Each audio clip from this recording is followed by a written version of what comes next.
તળાજાના ભારતીય જનતા પાર્ટીના યુવા પ્રમુખ જયરાજ આહિર અત્યારે હાલ બગદાણા કેસને લઈને જેલની અંદર બંધ છે અને જે નવનીતભાઈનો આ સમગ્ર વિવાદ સામે આવ્યો હતો કે જેમાં નવનીત બાલદિયા ઉપર જીવલેણ હુમલો થયો હતો, આ જે નવનીત બાલદિયા આજે સ્વર્ણિમ સંકુલ વન ખાતે હીરા સોલંકી અને મંત્રી કુંવરજી બાવળિયાને મળવા પહોંચ્યા છે। આ વિષયને લઈને વિગતે વાત કરીએ। નમસ્કાર, હું હંસિની અને તમે જોઈ રહ્યા છો નિર્ભય ન્યૂઝ। કોળી સમાજના આગેવાન એટલે કે નવનીત બાલદિયા ઉપર જીવલેણ હુમલો થયો, આક્ષેપો સીધા જયરાજ આહિર ઉપર મૂકવામાં આવ્યા હતા અને અંતે જ્યારે જયરાજ આહિરની ધરપકડ થઈ છે ત્યારે હવે નવનીત બાલદિયા સ્વર્ણિમ સંકુલ વન ખાતે ધારાસભ્ય હીરા સોલંકી અને ખાસ કરીને મંત્રી કુંવરજી બાવળિયાને મળવા પહોંચ્યા હતા।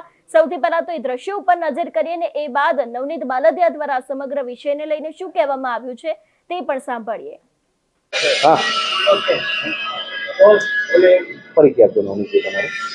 મારું નામ નવનીતભાઈ બાલદિયા, ગામ બગદાણા। નવનીતભાઈ, શું હવે સંમેલન આખરે કેમ કરવાનું ઈચ્છા છે? સંમેલન હજુ નક્કી નથી। મારા આગેવાનો વડીલો સાંજ સુધીમાં જે નક્કી કરીને કહે છે ત્યારબાદ સંમેલનનું આવવાનું નક્કી થશે। ભાવનગરમાં હજી બેનર છે, હા, એ તો ત્યાંના આયોજકો જે છોકરાઓ છે જેને લાગણી પ્રેમ છે એ લોકો કહે છે કે આપણે નાનું અમથું બધાની આભાર વિધિ કરવા માટે આપણે કરવું છે, તો હજુ તો એના માટેથી મારા આગેવાનોને પૂછી અને અમે સાંજ સુધીમાં નિર્ણય લઈશું શું કરીએ છીએ। પણ હેતુ શું આભાર વિધિ? હેતુ આભાર વિધિ જે મને આ લાંબા ટાઈમથી ન્યાય નહોતો મળ્યો એના માટે ન્યાય મળી ગયો છે, એના માટે સરકારશ્રીનો આભાર। અમે અહીંયા આવ્યા હતા કુંવરજીભાઈ બાવળિયા સાહેબનો આભાર માનવા ને એટલા માટે છોકરાઓ અગાઉથી નક્કી કરેલું હતું એટલે બધું એ રીતનું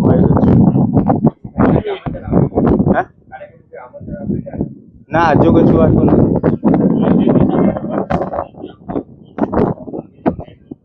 હા, ન્યાય મળશે, હજુ તપાસનો વિષય ચાલુ છે, જે મુખ્ય આરોપી સુધી પહોંચાડશે। જે એનાથી ઉપર કોઈ મોટા મગરમચ્છ હોય તો ત્યાં સુધી યોગ્ય દિશામાં તપાસ કરીને જે કંઈ થાય એની તપાસ કરે અને જે બાકી છે એની તપાસ કરે।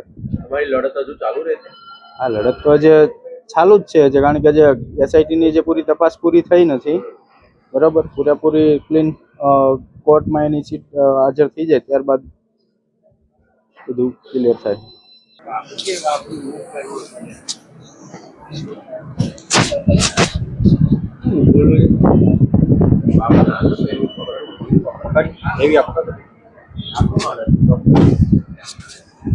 ચલો લઈ લો।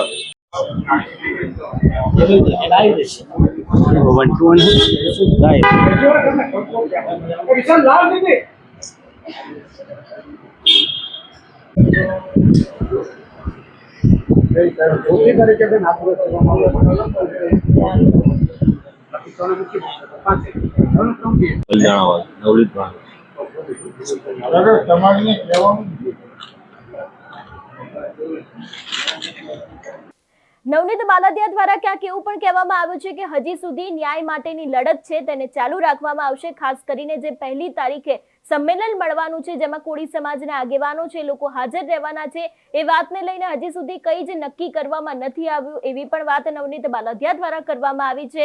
છેલ્લા ઘણા સમયથી આ કેસને લઈને ઘણા બધા ખુલાસા થઈ રહ્યા છે। અત્યારે હાલ કોળી સમાજના આગેવાનો છે, લોકો દ્વારા નવી માંગ ઊભી કરવામાં આવી છે અને કહેવામાં આવ્યું છે કે જે શરૂઆતની તપાસ કરતા હતા એટલે કે પીઆઈ ડાંગર, પીઆઈ કેએસ પટેલ અને ડીવાયએસપી રીમાબા ઝાલાની સામે પણ હવે જયરાજ આહિરની જેમ જ કડક કાર્યવાહી કરવામાં આવે એવી પણ વાત કરવામાં આવી છે। પરંતુ આ સમગ્ર વાતની વચ્ચે હવે જ્યારે નવનીત બાલદિયા છે તે સ્વર્ણિમ સંકુલ વન ખાતે હીરા સોલંકી છે, મંત્રી કુંવરજી બાવળિયા છે, લોકોને મળવા પહોંચ્યા હતા અને એમનું પણ એવું કહેવું છે કે તેમને આ સમગ્ર મામલે ન્યાય મળ્યો છે।